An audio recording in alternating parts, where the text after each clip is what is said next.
Now we're looking at the creation of angels. The angels were created beings, and thus they had a beginning. However, from that beginning, they were created to live forever. And contrary to photos depicting angels as females having wings, the Bible gives no hint of female angels. However, they are not sexless, as they are always referred to and appear as males. So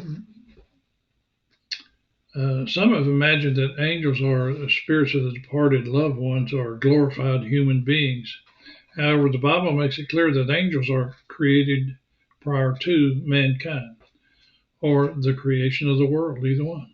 In Job 38, verses 4 through 7. And God commanded, and the angels were created. That's in Psalms 148, verses 1 through 5. We're told in Colossians 1, verse 16, that Christ created all things, and this would include the angels. God created angels as a host to be his ministers or messengers. However, some of the angels rebelled against God and followed Satan. And from that point on, we have the good or holy angels and the fallen angels, the angels that rebelled. It should be noted that the angels are not a race, but a host. Each angel is a direct creation of God, and that's in Psalms 148, verses 2 through 5. Paul tells us in his letter to the Hebrews that his hosts are innumerable. It's in Hebrews 12, verse 22. And because of this host of angels were created by God, they are not sons of other angels. They are all called sons of God in Job 1, verse 6. God created each angel.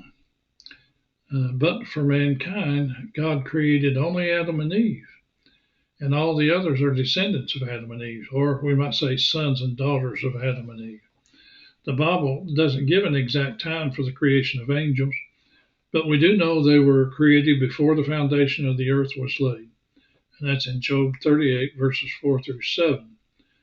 We do know that angels were created before man, since Satan, a fallen angel, was already in the Garden of Eden. Angels were not created as glorified human beings, but as ministering spirits who will one day be judged by man. 1 Corinthians 6, verse 3.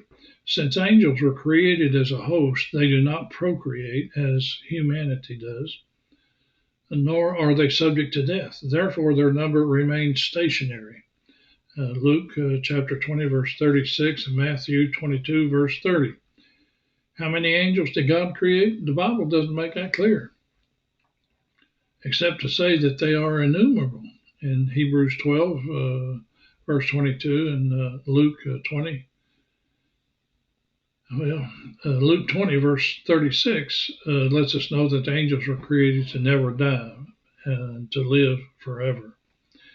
It is important to note that God is the only being that is omnipotent or all-powerful, or omniscient, which is all-knowing, or omnipresent, which is present everywhere at all times.